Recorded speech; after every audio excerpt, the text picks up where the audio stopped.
Assalamualaikum dan selamat petang semua. Selamat datang ke slot 30 minit bersama iHumEn. Untuk maklumat semua ya, program kita hari ini adalah anjuran Medical Device and Technology Center, MEDiTEC, iHumEn, juga dengan kerjasama Sekolah Kejuruteraan Mekanikal UTM. Jadi bagi menjadikan program dan perhimpunan kita kali ini lebih diberkati, mari sama-sama kita mulakan dengan bacaan umum kita. Al-Fatihah.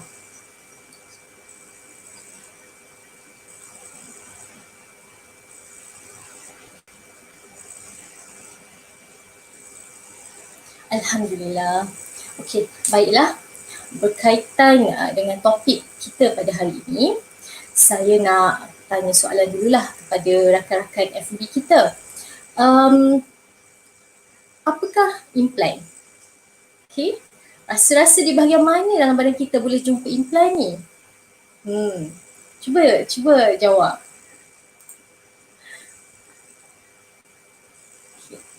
Ada tak respon dekat FB?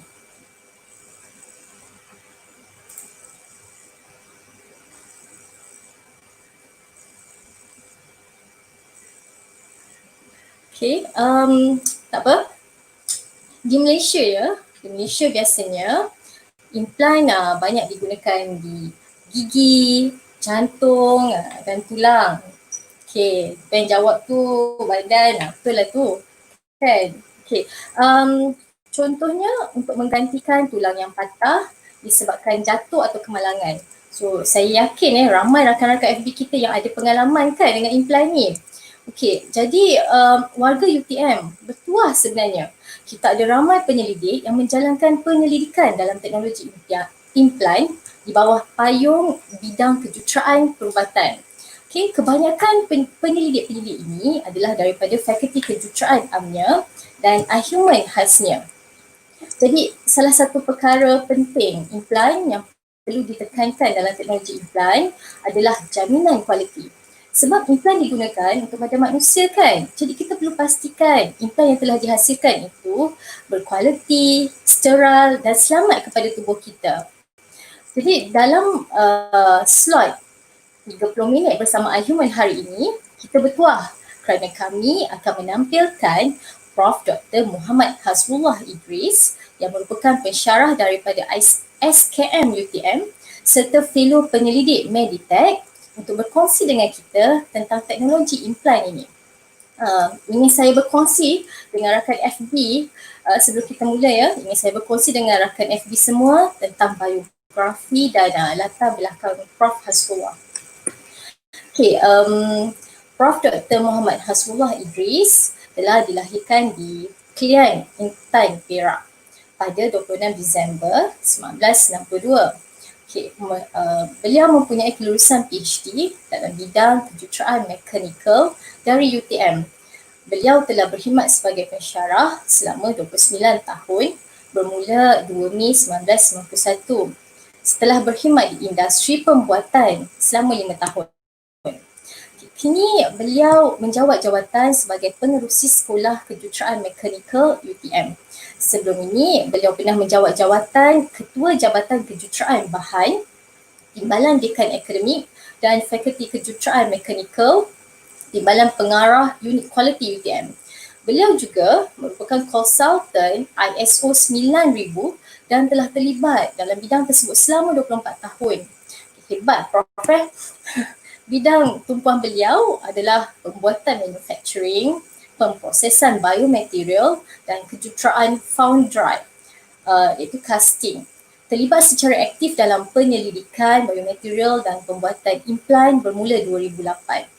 Merupakan konsultan pembuatan kepada sebuah kilang pembuatan implant yang dibiayai oleh geran MTDC dan Bank SME.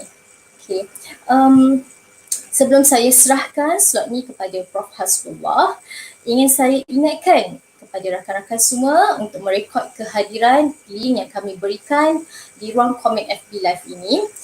Format kita untuk slot ni adalah sembang santai.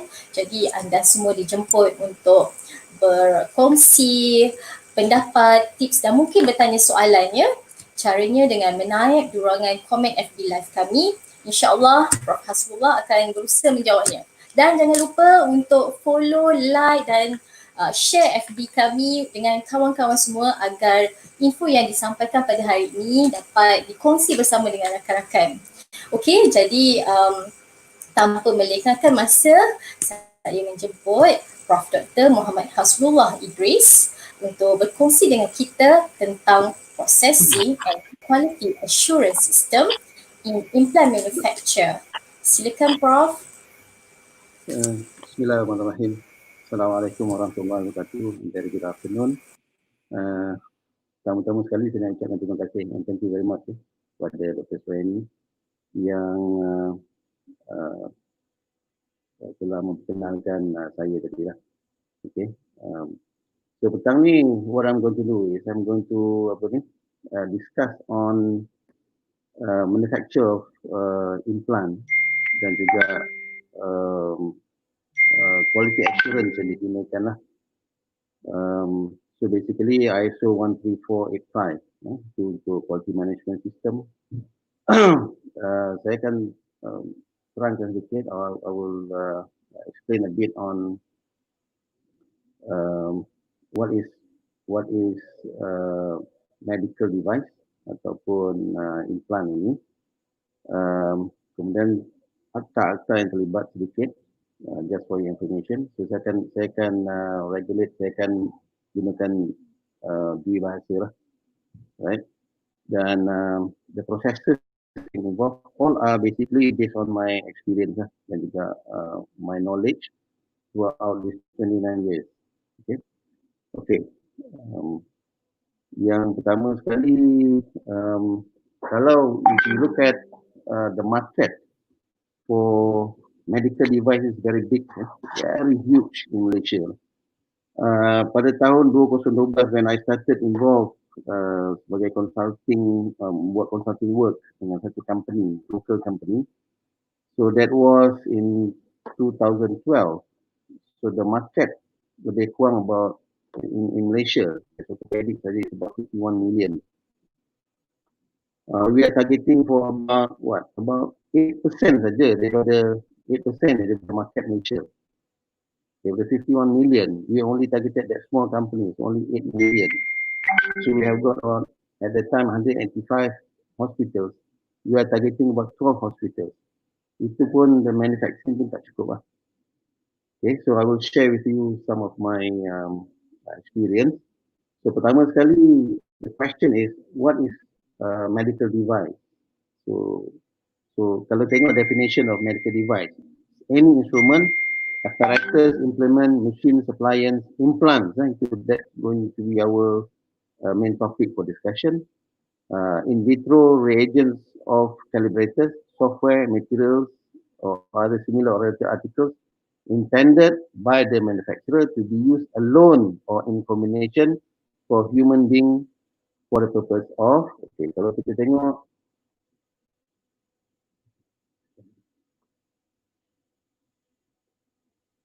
diagnosis dan sebagainya lah. What we are going to concentrate is the number 3. Okay, investigation, replacement, or modification or support of the anatomy or of physiological process. Okay, so kita akan concentrate banyak kepada itulah. What is that medical implant yang kita nak bincangkan. A bit on when we were involved in 2012, basically Act, so, medical device Act ni belum lagi lah. Mungkin at that time was close to establishment of the Act. Okay, now anybody who wants to get involved dengan medical device ini, so there is a regulatory system yang ada in place that is based on the ACTA or the Act. There is Medical Device Authority Act, that is 2012, so-called the Act 738. And the other one is Medical Device Authority 2012 Act 737. These are all available the internet lah, you can use. So these two acts actually provides authority or give power to the Minister of Health as well as one authority yang dipanggil medical device authority. Okay, apa kerja dia? What is the functions of this medical device authority di bawah Ministry of Health? Is to regulate manufacturers, okay, manufacturers as well as AR. AR ni ialah authorized representative. Normally, kalau we want to export, we're going to use AR lah. Okay, importers as well as distributors. So we import from overseas, so kita ada importers, and then these importers ada distributors. So it's also to regulate medical device users, walaupun users is normally patient in the hospital or at the hospital, tapi yang direct users sebenarnya lah doctors. Okay, dan juga CAB. CAB lah Conformity Assessment Body. So normally assessment body adalah kalau di overseas tu normally ada body-body tertentu. So untuk kita punya assessment body kebanyakannya, most of it done by this NBA. Okay. A bit on because we are talking about manufacturers. So out of many, just now the list, AR, CAB, all those things. Kita concentrate on what does the Medical Device Act 737 on 2012 says about manufacturers' obligation. So there are Medical Device Act 737 2012 Part 2. If you look at this act, the Part 2 Chapter 1 number 4, so it says that manufacturer's obligation, a manufacturer shall, when in Act, bila dipanggil shall, maknanya you must lah. Okay? Manufacturer obligations, a manufacturer shall ensure that a medical device conform to the prescribed essential principles of safety performance. Kedua is manufactured in accordance with good GMP and any written directive issued by the authority. Normally in this case kita pakai ISO 13.5 lah normally, but GMP is also a practice beside ISO 9000. And also is labeled, packaged and marked in accordance with the prescribed manner. So these are the things that obligation, if you want to be a manufacturer, then you have to be obliged into these three basically obligation yang kita buat. Okay, I've got some exposure on apa ni, bila kita start the company. Before we start the company, we are exposed to we are called into operation theatre. So kita ada hand surgery kat sini, for example. So kalau tengok, these are all implants yang kita ni, kita panggil buttress DCT . So ini adalah actual yang saya ada dalam operation theatre, di mana seorang student ni umur 15 tahun, jatuh motor, broke dia punya dekat wrist ni. So ini dia nak pasang the implant. So you can see how they open it, and lalu sekali jahit lah. So kalau kita tengok ada dua implant itu, satu lagi ialah yang kita tengok macam wire tu ialah kita panggil K-wires. K-wires. The implant range, the diameter range from 3 mm and above lah. Depends on dia punya function. Okay, kalau tengok, these are some of the implants yang kita gunakan. Okay, dalam operation, very simple operation. The other one is knee surgery. So this example, this is, kalau you tengok the team very heavy, macam tadi mungkin ada 3 orang je, but now ada ramai kat sini. So the problem with implants yang ada sekarang ni ialah the size of the implants, especially knee for example, atau especially hip for example, okay, humerus dan sebagainya, based on Western anthropometric data. Apa maksud anthropometric data? Anthropometric data adalah size kita lah, macam lengan kita berapa panjang, tinggi kita, all those things lah. So this probably based on my experience kita dulu dalam operation theatre, we look at bila dia open dulu, dia open tengok the size, and then baru tengok size yang dekat dengan size Western countries lah. So to me, it is very important or crucial now for us to have our own anthropometric data, and based on those anthropometric data, kita develop kita punya own for our own people. So that actually what pushed me into this research or this area. Kalau tengok kat sini dia potong, kerana tu dia akan ukur lah, dan tengok selalunya based on Western ni kita ambil yang small. Okay, unless kalau your body build is bigger than Malays or Asian people, then probably either use medium ataupun large. Okay, those are my teams lah, yang ada 2 orang tu sebenarnya my team yang bahagian kecil. So it's very good experience. And then based on research, we have gone through a good exercise whereby kita work with one local company, Sendirian Berhad. Nama dia bukan local Sendirian Berhad, it's a local company, Sendirian Berhad company, which actually manufacture.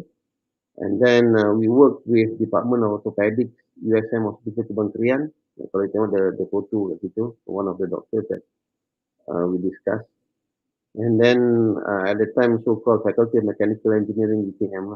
So we are looking at what? Department of Orthopedic USM ni is about input on based on patient requirement lah. Dia macam data whatever. Kalau dia patah macam ni, how big, all those things lah. Based on that data, the Faculty of Mechanical Engineering will translate into design. Okay. Concept, design concept, everything, then we test, do the analysis, and whatever comes out from that analysis, we give it to this company to manufacture. Normally, at that time, the manufacturing approach yang kita pakai is machining. Okay, so we managed to secure from MTBC grant about 3.746 million, and back to back support by SME Bank 2.77 million. So that project started the investment, well, I would say about 6 million. Okay. This is basically the process. You can have many processes sebenarnya. Nanti saya akan tunjuk some of the processes yang we have gone through to produce. But this is very conceptual in kita ni. For example, as I said just now, surgical data from hospitals and surgeons, we are now talking with university hospitals, so that when they are in the group, so we can always get the data. So based on the data, kita can translate into appropriate design using CAD analysis or FEA and then CAM. So either sama ada you from this data yang kita dapat, kita masuk dalam CAD punya software, so kita rebuild by the models, and then based on that kita akan download to CNC milling, normally CNC milling. Okay. If you look at ISO 13485, this is also one of the concern, ISO 13485, macam mana you translate or download the data to from the CAD to CAM ni lah, ataupun from the CNC. So that's one approach that normally people do lah. Tapi masalah dengan manufacturing based on machining ni, it comes with bulk rod alloys, itu katakanlah 316L for titanium or cobalt chrome alloys. So you have a big chunk of metal, and then you machine to get, for example, like this size. So you have to have a big chunk of metals, and then you machine it. So the issue going to be there's a lot of waste and time consuming. Okay, so it takes few days for you to finish. The other approach that we can do is through so-called the rapid manufacture. Similarly, from the data yang kita dapat, based on the data, so kita use CAD, do the analysis, And then from there kita gunakan rapid prototyping to make the pattern. And then from there, from the patterns, we can use one technique yang kita panggil dia investment casting technique, which is a very precision casting method. So you can actually modify the properties of the product yang you produce from casting approach. So in this case, what you're trying to do is you cast, for example, this is the product yang kita nak buat. Kita cast to near net shape, probably larger, about 3-4 mm, and then you machine from there. So you save a lot of materials, and then probably you save a lot of time. Okay. So normally people do, this is one of the process yang digunakan dalam producing implants. Okay, and mostly people are using machining. These are the machines when we started our project. So kita pakai German machine, in this case DMG CNC 3-axis, we have got 3-axis machine. We use for DCP, dynamic compression plate. Kalau you patah, for example, here, you patah your lengan ni, and then you put the plate on, okay, and then screw it. So that implant is going to be there for the rest of your life, unless you have second surgery. Okay, that's another research yang kita buat lah, mana kita gunakan material lain, so that this material will degrade once your bone dah heal. Okay, so we have got another machine, DMG juga, German machine, CNC 5-axis. This is for custom made for manufacturing of mega processes lah. For example, you know, heat, for example.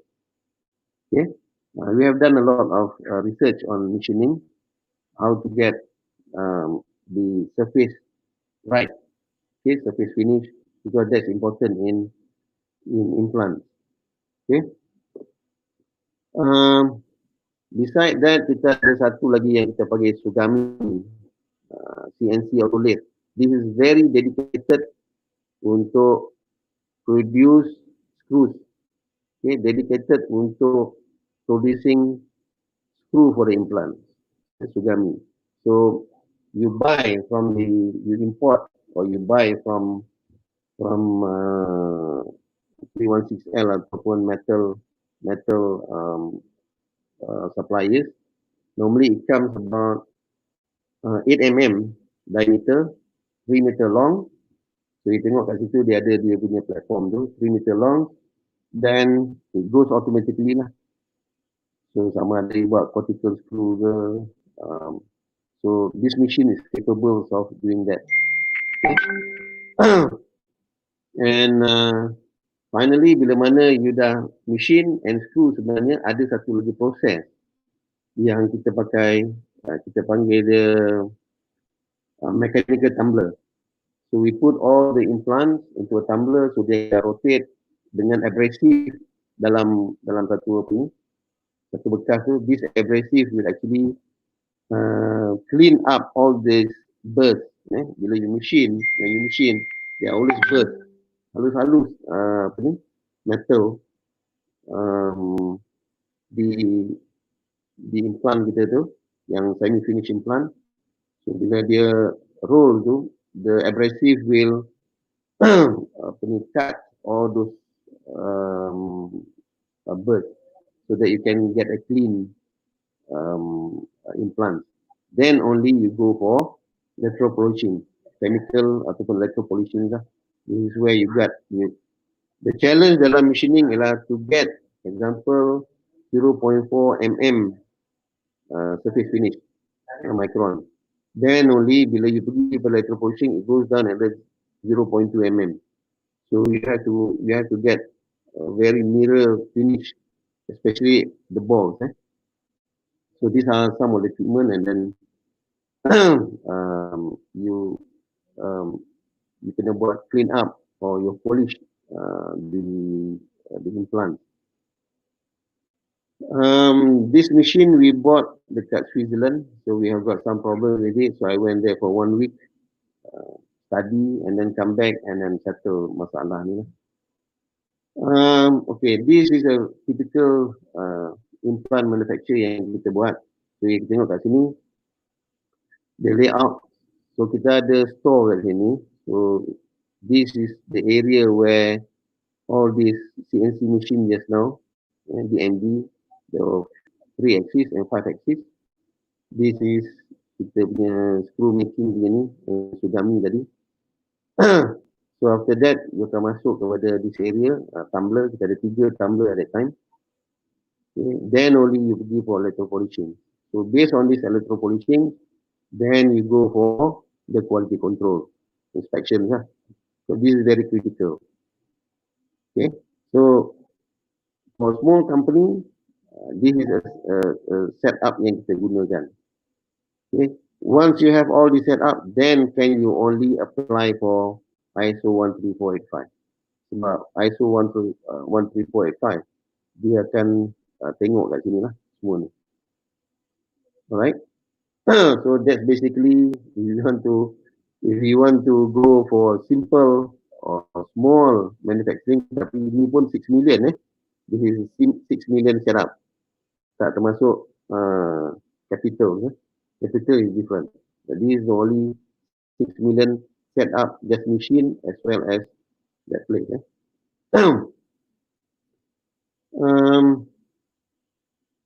Okay, so these are some of the products yang kita produce lah. Dia dah test. Kalau you tengok yang ni nampak dia macam orang tua, tapi actually the doctor dia lah one of the surgeon experts dalam orthopedic, dan implant yang kita produce ni tentunya this is the DCP, okay, dynamic compression plate with 7 holes, 5 mm thick, okay, dan kita implantkan dia, kita test dulu di atas tulang kambing at that time. Okay, these are the screws yang kita produce. So you tengok walaupun dia 5 mm stainless steel, tapi follow the profile of the apa ni, amazing, walaupun dia very thick, you tahu T16L stainless steel keras, tapi bila you pin or screw on the bone, dia ikut the profile. That's how kalau you plant on your bone ni, dia akan ikut. This is the K wire saya sebut tadi. So it comes 3 meter and we cut. So dia ada dia punya sharpness yang tu. So kita modify some of the machine so that you can get the angle. Ada 3 shapes, 3 mata kat depan tu. 1 mata tapi you have to grind 3 places to get that sharpness. This is where it is being used lah, yang saya tunjuk dari awal-awal tadi. Okay.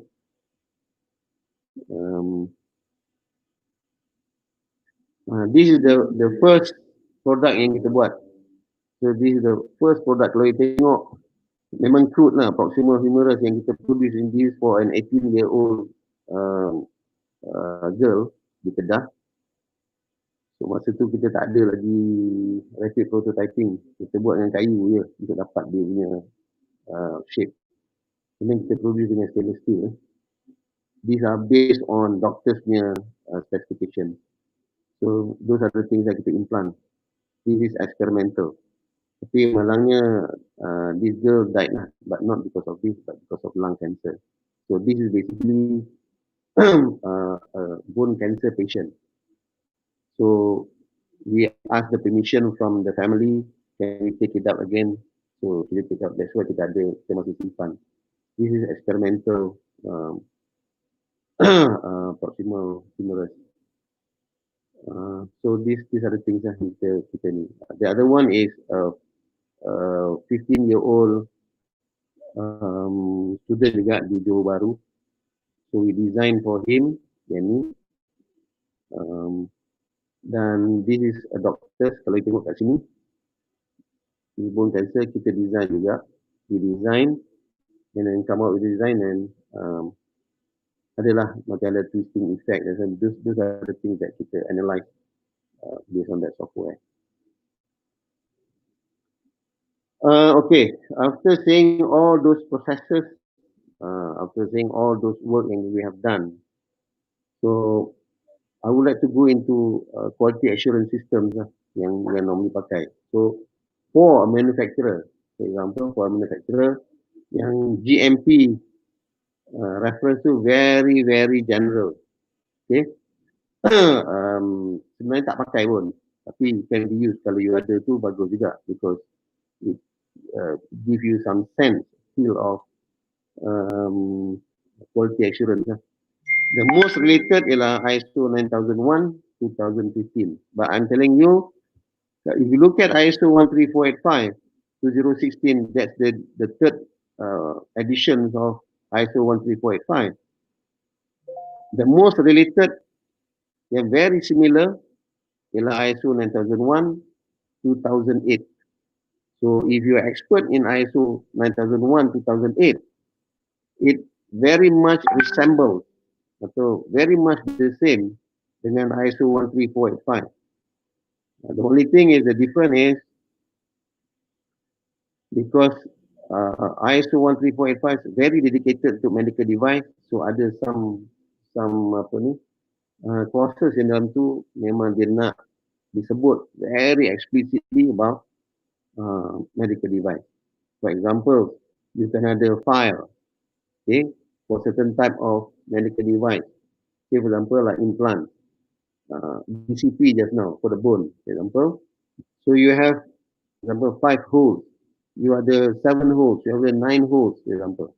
So these under one family. So you boleh duduk dalam satu file. So dalam documentation, dia memang specify all this. Okay. So I show you apa yang ada pada ISO 13485 ni, just for your apa ni. So, but before that, many people look at ISO ni lah something that is a standard that you need to follow. Agreed? In a sense, betul.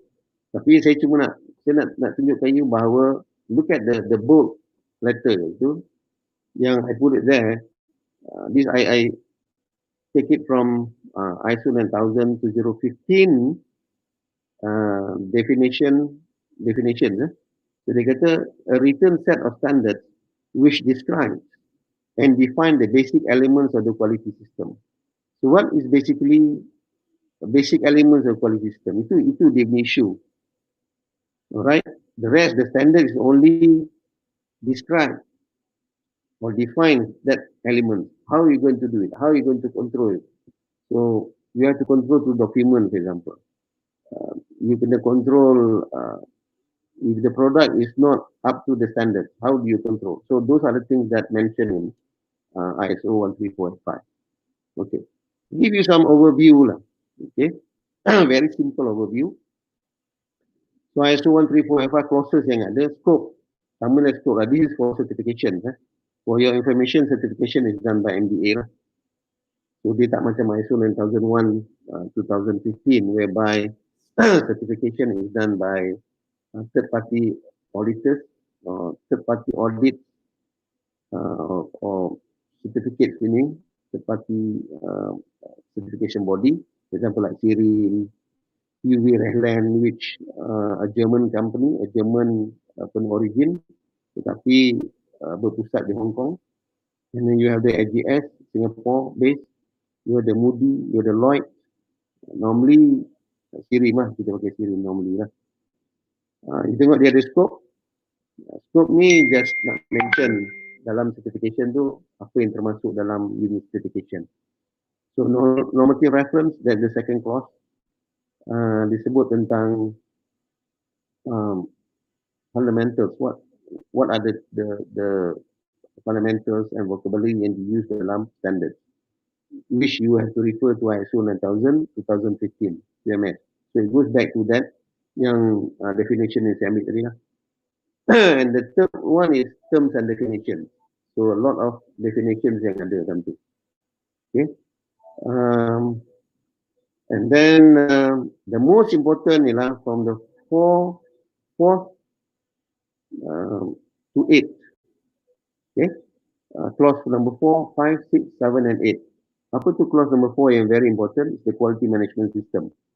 where you have to have the system right and you control it, quality based lah. And then apa yang ada dalam tu? So you ada management responsibility. The first thing yang very important dalam any system is management, where you need commitment from management. So dalam clause 4 ni dia specify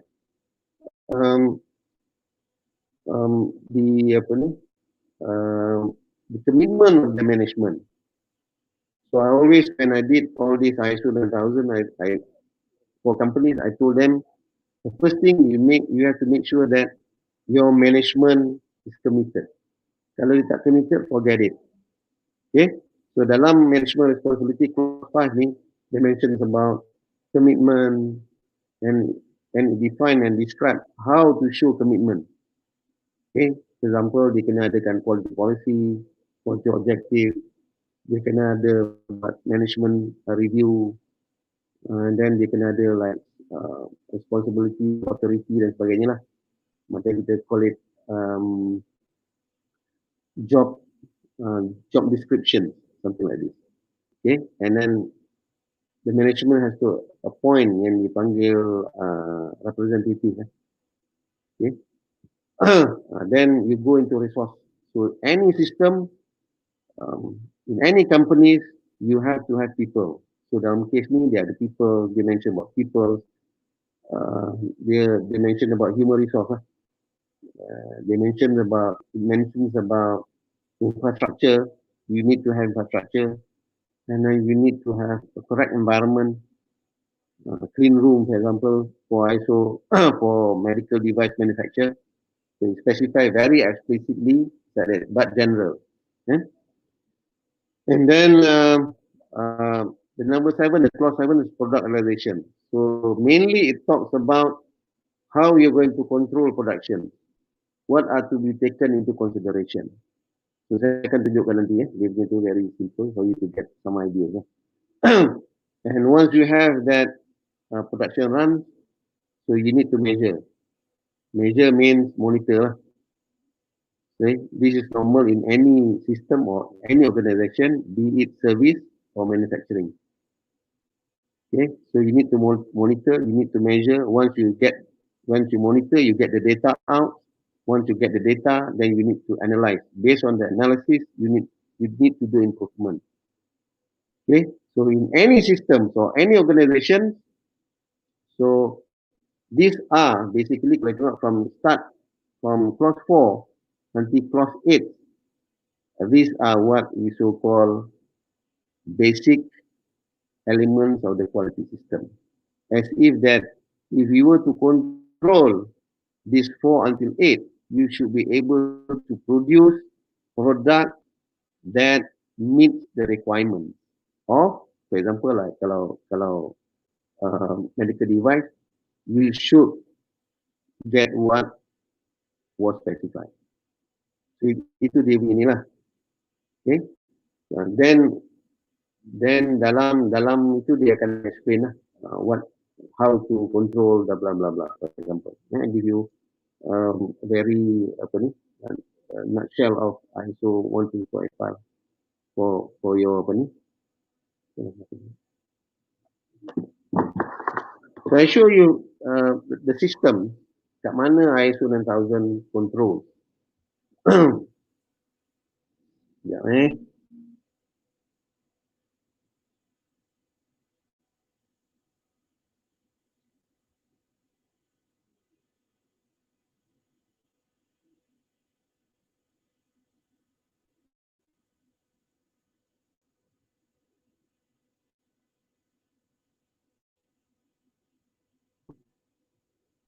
Okay, I'm trying to translate the standards yang tadi tu, the standards into actual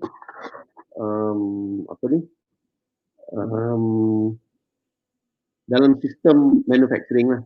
It start off with customer requirement. Definitely in any business, you have to start off with customer requirement. For example, doctors, yang kita kata data tadi lah. So we got all the data in, okay, how many they want, when they want, all these are falls under 7.2 that is product realization. Saya akan tunjukkan. It spread out. Tapi saya akan tunjukkan macam mana dia begini lah. So from the customer requirement, so you go into design and development. Okay, so you design, especially custom-made products, for example. As I said just now, anthropometric data and different anthropometric data from one person to another. So kalau biasa, people also say personalized implant, for example, just for that person. So dalam case ni, kita tengok ada 10 dalam design dia, dia punya quality control very huge, very stringent. Kita tengok starting from 7.3.2 kalau kita tengok sini number dia. This is clauses, the subclause. 7.3.2 nanti 7.3.10. Okay, 7.3.2 tu ialah planning, design development planning. And then 7.3.3 itu ialah input, design and development input. And then 3.4 output. Okay. And then 3.5 you review. 3.6 you verify. 3.7 you validate. Kemudian tu boy 3.8 tu macam mana I mentioned earlier on. Just now you macam mana you transfer unit design tu daripada cam tu kepada unit machine. Okay, and then 3.9, 7.3.9, whatever changes you do, masa design development, you need to keep record. And 7.3.10, it is about files. Yes, saya sebut tadi lah. Okay, that I mentioned earlier on, the files for certain products and family. Okay, this is one file, so that they can actually trace. And then from there, you go for approval. Okay, one it is approved, meet requirement, so you go for manufacturing. And then if not, then you have to modify the design. Okay. Dalam manufacturing, I mentioned to you, this is a classic example of what we have gone through just now. You cut, you get from your suppliers. Okay. You punya stock, you cut to size, for example. Macam plate tadi, you look at the plate, the 5mm plate, it comes as a 3 meter long bar, then you have to cut to size. Kalau you nak 5 holes, different size lah, 7 holes different size, so you have to cut, then only you go for machining. At that time, kita juga jig and fixtures, kita design our own. And then you go for mechanical tumbling, as I said just now, and then chemical polishing.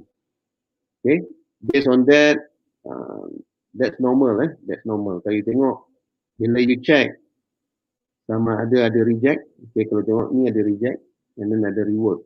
So dalam ISO 9000, di bawah clause 8, and measurement, analysis and improvement, bawah clause 8, very specific to 8.3.4, dia sebut the rework. How are you going to rework it? Okay. So, and then dalam production, you tengok sini, punya banyak dia punya ni, bukan dia sampai 7.5.5, dia sampai 7.511, tengok kat sini.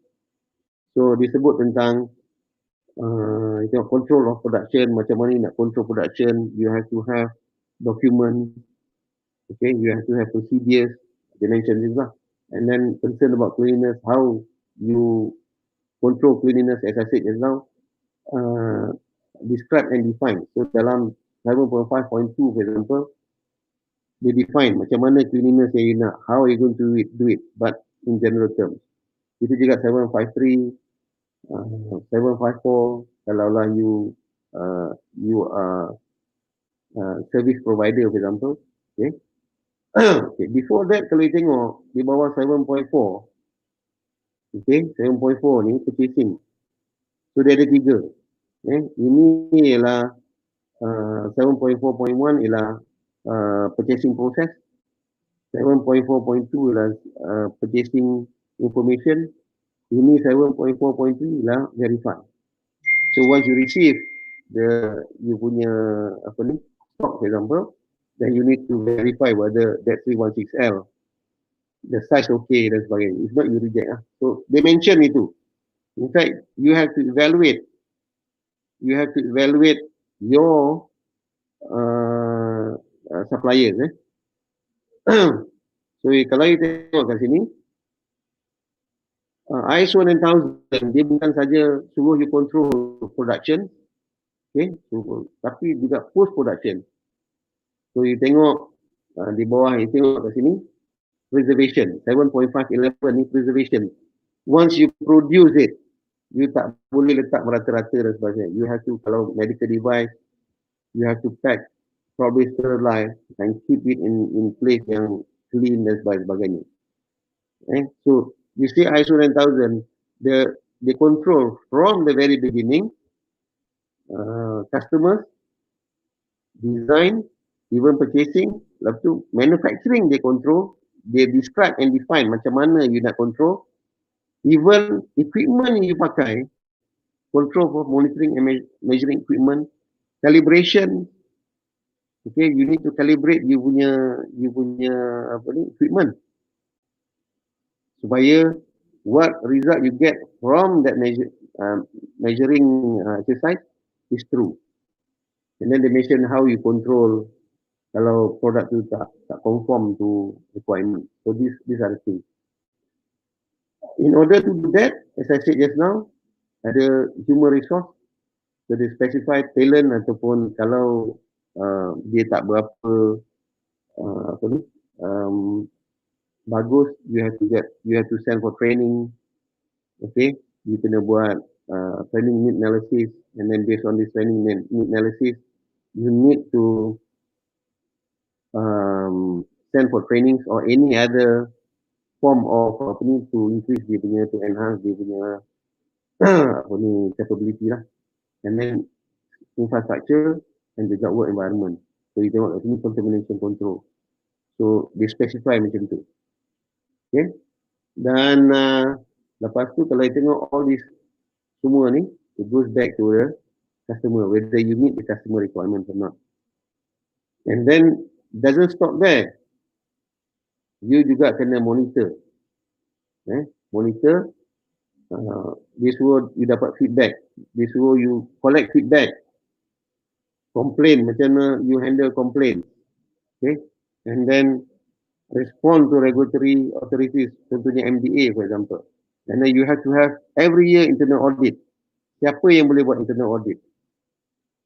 Okay. And then you have to monitor you punya process, the whole machinery, the whole process you have to monitor. And then you have to monitor the punya product. Berapa banyak reject? Why it is rejected? Semua tu dia specify dalam ISO 13485. Then based on all this data, you analyze the data. Based on this analysis, you tengok kalau normal manufacturing ni dia ada daily production meeting, dia ada monthly management meeting. These are things that specify in the standard, saying that kita di bawah 5.6 management review. Di mana ada management review, kita ada input agenda lah. And then output, based on the output, apa tindakan yang perlu diambil. So that goes into continual quality improvement, di mana they specify di bawah 8.5. So the corrective action that you have to take, and then preventive action. So if you look at ISO 9000 13485, it started from the customer requirements, and then you design, and then they control the design, they control the purchasing, because purchasing ini suppliers, if you have good suppliers, then you got good product. Itulah dia ni. And then you control manufacturing, you control selepas manufacturing, and then all the feedback from the customers, so that you can improve. So basically, that's are all 4, 5, 6. So these are all kita panggil dia. These are the things that kita panggil dia, inilah quality management system, which dia portray dalam bentuk dokumen. So nanti you tengok kalau you go for clause 4, dia ada sebut apa dokumen yang perlu ada. So basically that's ISO 9000 13485. Sorry, ISO 13485 for medical device. So you tengok all the processes. So but these processes is basically duduk kat sini. But what is ISO 13485 concerned is the system, not just the process, so that you can get a quality product which meet the customer requirement. So I think that's about all I want to talk about this afternoon. So probably I throw back to Dr. Surani. Thank you very much.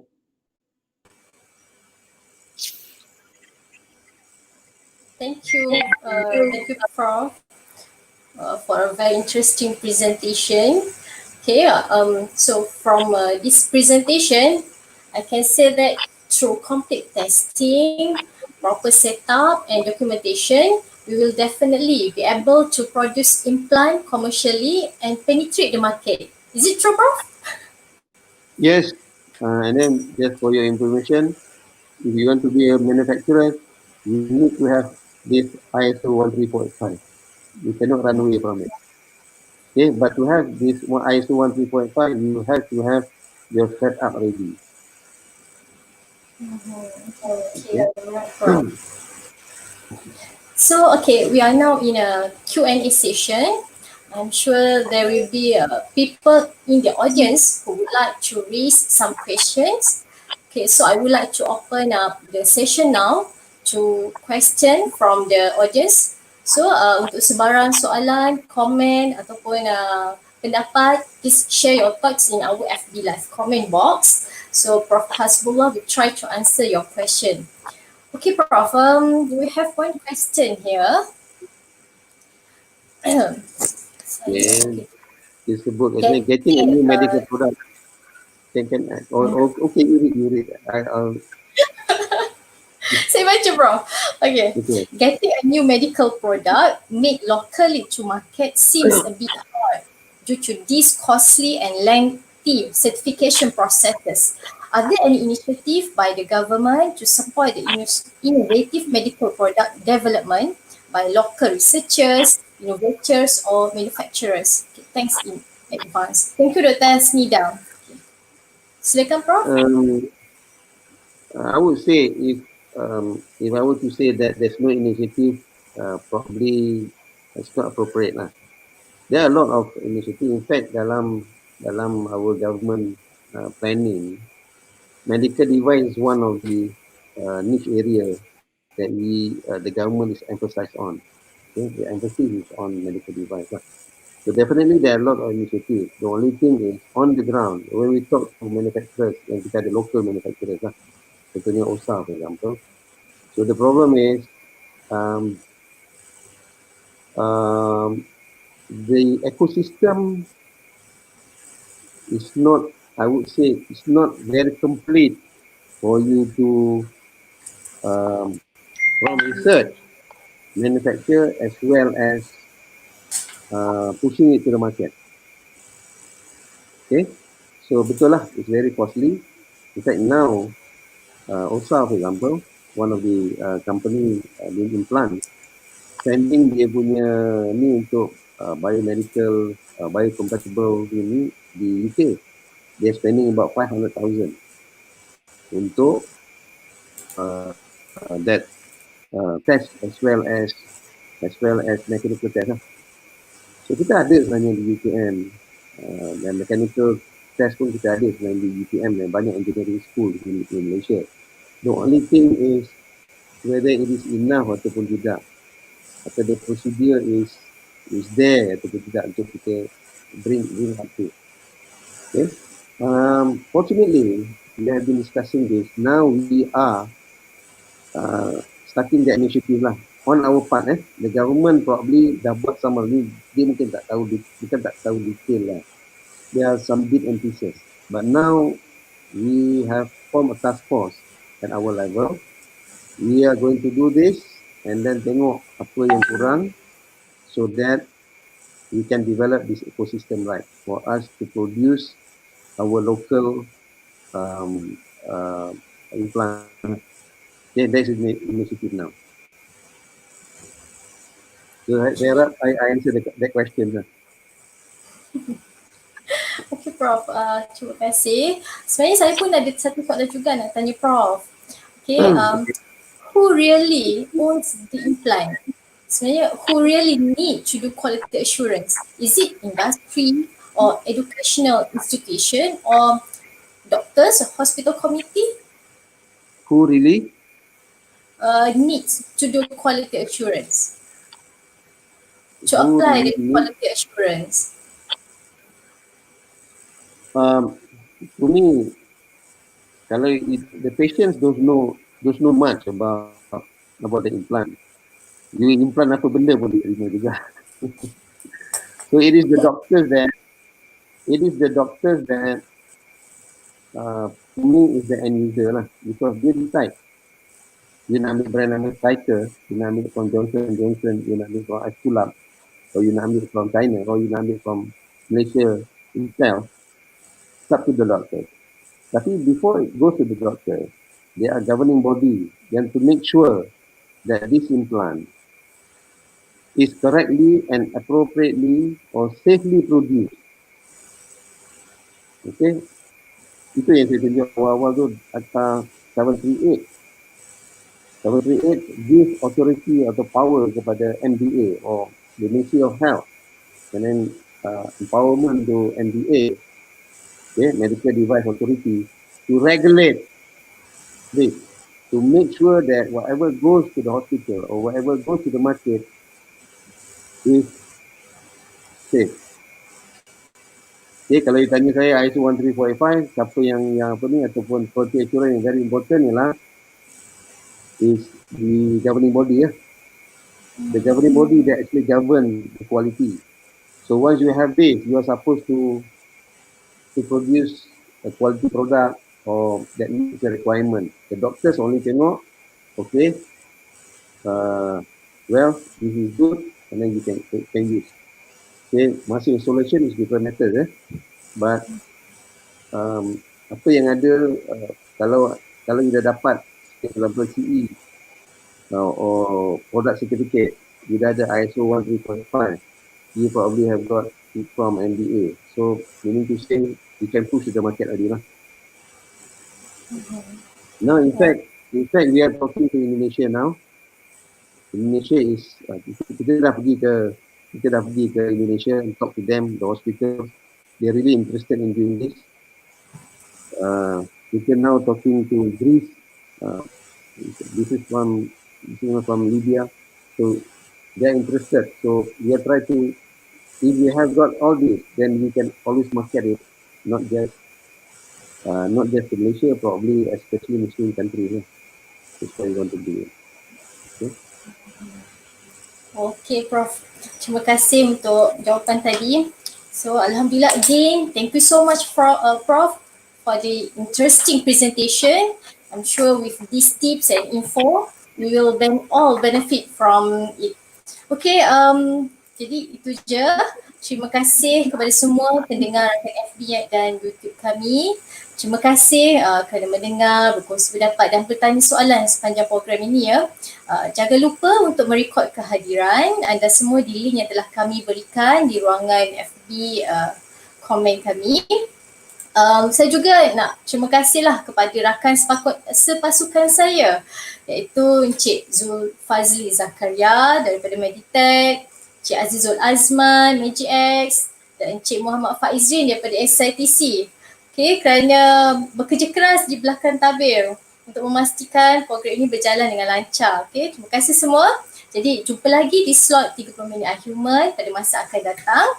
Jom klik like, share dan follow FB kami dan YouTube kami iaitu UTM iHumEn untuk dapatkan lebih maklumat berkenaan iHumEn serta program-program yang akan dijalankan pada masa akan datang.